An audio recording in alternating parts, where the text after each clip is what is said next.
All right, folks. Welcome back to another episode of me documenting the day-to-day process that I am taking to achieve long-term consistency in the financial markets. Today, we have another session of literally doing nothing, but it's not for the same reasons as yesterday. Yesterday, I just wasn't willing to take the setup that I was looking for because of that type of day and the condition. Today, it was simply because I got the bias entirely wrong. And so because I got the bias entirely wrong, I spent some time and effort figuring out exactly what I did wrong. So when I get something done or when I get something wrong, I am extremely curious and extremely motivated to go in there and figure out exactly where I went wrong. So let's get into it. So I'm hoping that in this video, my tenacity and my work ethic kind of inspires some of you guys and shows you that you could be doing a whole lot more to understand yourself and who you are as a trader and how you read price. So if I just walk through my process, so it starts with the pre-market game plan. This is what I do every single day. I've integrated my entire trading process into TradeZella.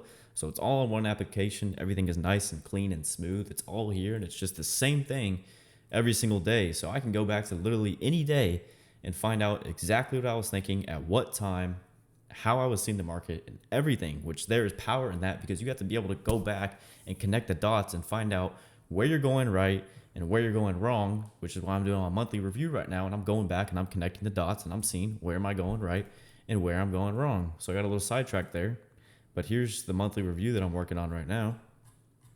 And it's just a lot of grind. It's a lot of study. It's a lot of self-reflection and it's a lot of understanding you.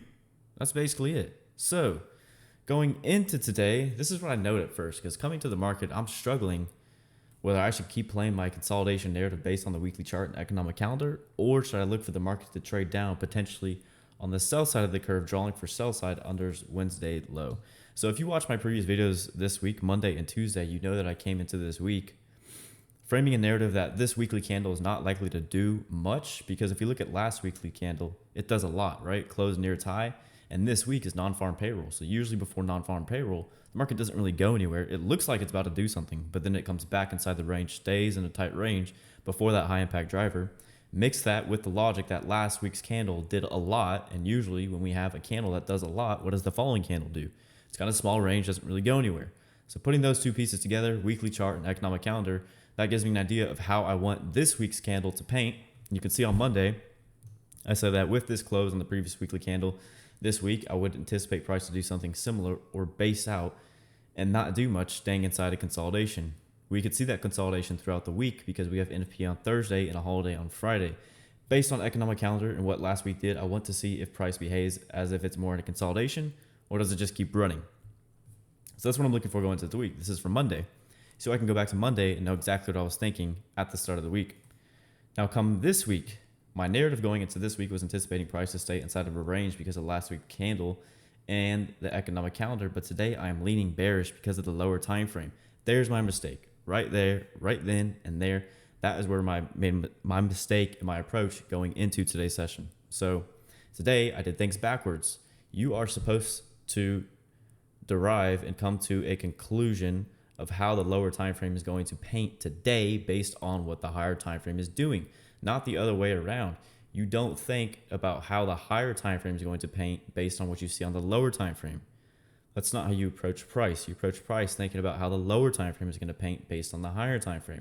You work from higher time frame down to lower time frame, not from lower time frame up to higher time frame. So that is where I went wrong going into today. So I'm just going to go into the chart and explain this logic. So you know what I was already thinking going into this week. Price is probably going to do something like this, right? It's not really going to go anywhere. And dropping down to the daily, here's where I start to ignore clear, blatant, obvious information that tells me I should be a buyer today. Number one, Tuesday's range. It drops into this gap, but it closed above it, left that lower wick inside of it. That's a sign of strength. That tells me that the market should be bought on a drop below that candle's low. Because if it closes above this, if it closes above the gap, if it drops into it but closes above it, that's my market understanding of this thing is strong. So I'm looking for the market to either find support in the wick or look for a drive below that wick to fail. In this case, we have a drive below that wick that fails and the market closes near its high on the following candle. So I see this down candle that overlaps this up candle and I'm thinking, oh my gosh, The market's going to retrace. It's going to have a retracement. It's going to go all the way down to this gap. Like, I'm thinking this based off one down candle. See, that's where I'm going wrong. But the reason I'm thinking that is because of what I see on the lower time frame. So there's where I go wrong on the daily. I see this information and I know that's telling me that the market is strong, but I ignore it. So my approach going into today was leaning bearish because of the lower time frame, which I'm not really sure why I was looking to be bearish. So at the time when this candle is painting, it's a bold face down close candle. So at the time when I'm drawing up my bias, the candle doesn't look like this, right? At the time, it's bold face down close candle somewhere like down here in this area, and it looks like the market is very heavy. It's probably going to stay heavy through this low and go for these lows. That's why I have this level marked down here. So I'm thinking that this is the draw on liquidity today. But if you look at what the market has done each time that it's dropped into this gap, what has it done? Well, right here, I think this is the day that might have formed the gap actually. Let me see. So the gap formed between Friday. Yeah, okay, so this was the formation of the gap. But we can see how Tuesday dropped into the gap, right? And it closed well above it. So even on the 4 hour, this is a sign of strength, which tells me one of two things is likely to happen. Number one, the market will find support inside of this wick and rally, or number two, it's going to drop below that candle's low and then rally like this. That's what it did today, right? But as this candle's painting bold-faced bearish, I'm thinking it's going to go lower, drive below this low. And I'm thinking this is probably going to become an order block. The market could probably trade up into that and reject it and trade lower, and I view that as a sell. On the 1 hour, with this gap annotated, the daily gap, I even see this information right here. How this candle dropped down to the lower quadrant of this gap below the midpoint of it, but it closed above the midpoint of it. It tells me the market is strong and should be bought. It also closed above Tuesday daily lows. So this candle takes Tuesday's daily low, but it closes back above it and back above the midpoint of that daily gap. It's a sign of strength. I ignore that. So at this point in time, this information is there. It's present in price at 9 o'clock because the 8 o'clock candle, hourly candle, closes at 9 o'clock. And I'm thinking this thing's probably going to stay heavy. It could probably trade up into this up candle and then trade lower, simply because of what the market did yesterday and what the market did overnight. So I'm looking at the lower time frame and I'm thinking it looks heavy. Now, if the lower time frame is bearish, but the higher time frame is clearly bullish, what does that mean? That means the market is setting up a move lower only to go higher. This means it's creating that manipulation leg to set up the next run higher. If the higher time frame and the lower time frame are not in alignment, and the higher time frame is clearly bullish, I know the market's been bullish. We're at all-time highs. You shouldn't even be looking to fade the market. But the lower time frame is bearish in that moment. That's setting up a move lower to go higher, which is what we see today. Now, in this case, I saw the move lower as that's the real move and the market is heavy and it's going lower. I'll drop to the 15-minute. There's even more clues on why I should have been a buyer today. Number one, I note this from yesterday's session. The market just boom, dropped lower like that. But look what it left behind. These highs are literally equal. I noticed how it didn't take that in yesterday's session. I didn't note that today. But that level is there. And that was the draw for today. The market settled near its high right on that level. Ran up right to that level. And then in today's session, we can see this. This is just clearly setting up low resistance buy-side liquidity that would easily get taken out in one quick, clean move because of how smooth all these highs are. Look how smooth it is in there. Very nice. Very nice. We don't have like one single run on buy-side liquidity in this entire price leg lower. So this price is on the sell side of the curve, delivers Tuesday's low, delivers that objective, and then boom, pushes back up inside the range. Now, my approach today was also influenced based on what happened yesterday because I see this going into the open, and I'm thinking it's probably going to do something similar to what happened yesterday. Not the case, right? Here's a 9:30 open on yesterday. Market pushed up into the balanced price range, and then boom, broke lower. Today, I wanted to see the market push up into this up candle right here, reject it, boom, break lower. It's not the case today because given the weekly chart and the economic calendar put those two pieces of narrative together, or put those two pieces of information together, and you get the narrative that the market's likely to stay in a consolidation range, it shouldn't see continuation below this low, especially since the daily is bullish. So my bias was just entirely wrong today. Going into 9:30, looking for lower prices, which did not make sense because from my market understanding is, number one, I look at the close of the higher time frame candles at PD arrays and or highs and lows, Highs and lows are PD array. So I look for the close of candles at higher time frame PD arrays to tell me where the work is done, which tells me if the market is strong and should be bought or weak and should be sold. And then I simply look on the opposite side of the range to see if there's a reason for the market to move away from that PD array. Like there has to be a reason why, right? So if I'm looking to be a seller today and I want to see the market reject this up candle, why should it go lower from there? There's not really a reason for it to go lower, right? Because we've already delivered Tuesday daily low. So the market's already done the damage down there. The 15-minute closes above that low. So that's indicating it's respecting it. The 1 hour drops into the daily gap but closed above it. So now you have the 15 and the hourly, and if you even drop to the 5-minute, the 5-minute also closed above that low. So now you have 3 time frames in agreement that tell you that the market is strong there and should be bought. It should move away from that level. Does it have a reason to move away from that level? It does. Why? Because the market is smooth here and here. That's simply what I look for. Like I would simply pair those two things together, and that's my market understanding. Now my model is a bit different. There's just certain criteria, certain market criteria that sets up that makes my trade setup. So today, I was looking for the market to go lower, but there wasn't a reason for it to go lower. There was a lot of reasons for it to go higher though. And the market did tell me with indication at the close on higher time frame candles, the hourly, the 15 and the 5, that this thing should go higher. And even the daily, because the daily closed above that gap as well. So the good news is I knew I was damn wrong and I didn't do anything. No damage done, no harm, no foul, right? I admit that I'm wrong. I know that this thing is clearly reaching for the overnight high now, and I don't do anything. And that's it. It's that simple. So it's getting to the point where shit is starting to get really, really routine. And I have a good understanding of how the market is likely to deliver after 9:30. I'm probably not right most of the time, but I don't need to be right most of the time because last month's trading, last month's performance showed me that there's really only 4 or 5 good trading days out of the entire month that make that month profitable. So I go back to my stats from last month. Let's go to here. Just remove that filter. I only had 4 good trading days last month that made up a profitable month. So I don't have to be right yesterday. I don't have to be right today. I don't have to be right tomorrow. If the market doesn't give me what I'm looking for and it just doesn't make sense to me, I don't have to do anything at all, because within this entire month, there's probably going to be 4 or 5 good days where the market gives me exactly what I planned for and I execute on that and I'm able to get a good setup from that.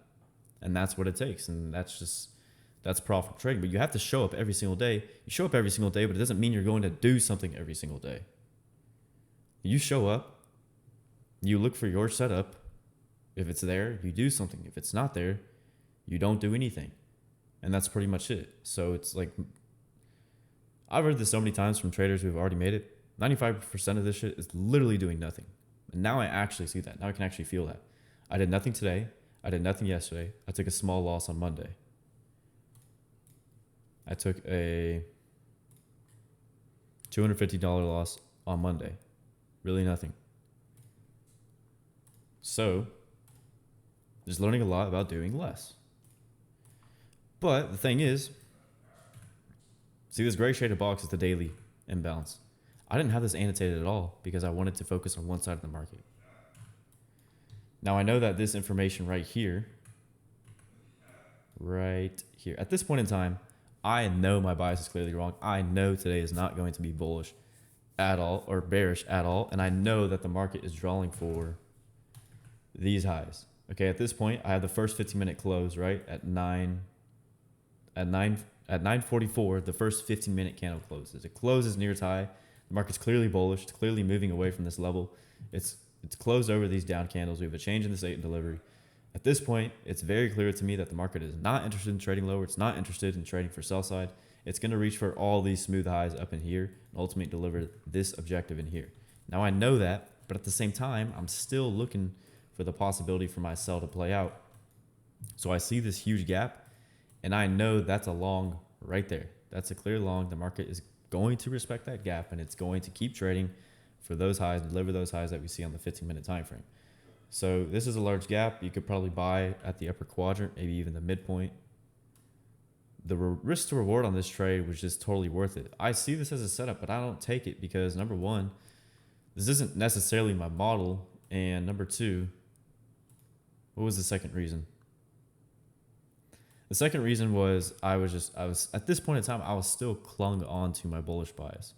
So I'm learning right now how to be confident in my approach to price, but at the same time, you have to limit that confidence. You have to limit your conviction in that bias, because if you're wrong, you can't hold on to that late into the morning session. Because if you keep holding on to that bias and that trade idea late into the morning session, and the market's clearly telling you it's going to do something else, all you do is just stick around and look to fade what's clearly in motion and what you clearly know the market's looking for, because you can't let go of that idea that you established pre-market. So I'm learning that lesson doing my monthly review too, because so many times the market will do something like this where it just clearly shows you that it's just going higher, going higher, going higher. And then because it just keeps going higher, I think, it's the only thing I can do at this point is look to fade it, because it's just gone so far without me. That's not the case. If I realize how much room there is, how much range there is between what the market is clearly drawing for and where I could potentially frame an entry to get on side, then that's a trade that I can take. So this is a type of setup that I'm going to start incorporating on days where I know I'm clearly wrong. I'm going to let go of my bias, drop it. I'm not going to carry it late into the morning session and just stick around and look to fade the market. I'm going to take a setup like this where I know there's still range between where the market's at right now and where I know with confidence that it's drawing for. Because that first 15-minute candle close at 9:44 right here, put these side by side real quick. See, when the market closes right here, I know for damn sure that the market's now drawing for this. I know that my bias is wrong and the market's drawing for these highs. And then after that, following that candle close at 9:45, literally 1 minute later, what do we get? We get this huge freaking gap that forms. So I can drop my bias and know that there's a lot of range between where the market's at right now and where I know it's going to deliver with a high degree of probability because of everything that I've seen, everything that is present in the chart. Drop that bias, flip the freaking bias, and just do what the market's telling you to do. This could have been an easy 70 handles like that, like boom, effortless. I just wasn't willing to take it. So it's just getting over the idea that the market's gone too far without me, and the only thing that I can do is look to fade it. That's not true. I can look for something to get on side. I could have bought this down candle too. I could have bought these down candles down here. Could have bought this down candle. There's a lot of opportunity to get on side. You can even hold for more. Like it even goes up to those literally equal highs that we've seen, that we have from yesterday's session. So if I look at my intraday notes,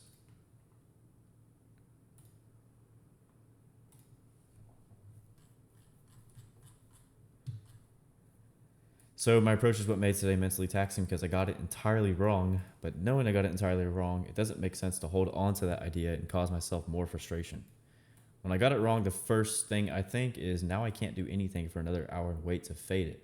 But why not see what the market is clearly drawing for and use something obvious to get on side with that if it affords the range? Does that make sense? That makes a lot of fucking sense to me.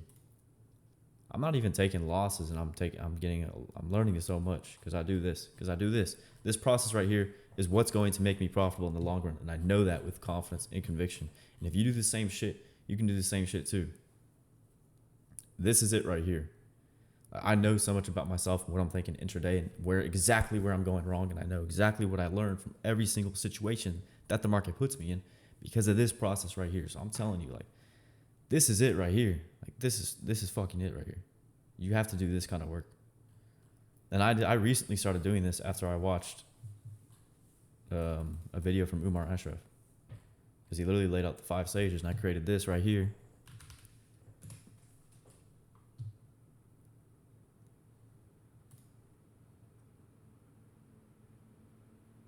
This is what I'm doing right now. Stage 1, stage 2, and then move to stage 3. There's a stage 4 and 5, but I'm not there yet. I know exactly where I'm at my journey. I'm in a mix of stage 1 and 2. Well, for the most part, I'm off of stage 1. I'm in stage 2, 100%. Once I get to stage 3, that's just simply problem solving. Stage 4 and stage 5 is where you're actually making money. I'm not actually making money right now. I'm still learning myself. I'm still learning the market. I'm still learning my market approach. I'm still learning my setups. I'm still learning a lot. But I know where I'm at and I know where I'm going to be so long as I keep doing this work consistently. So that's it for this one. So I'll talk to you next time. See you.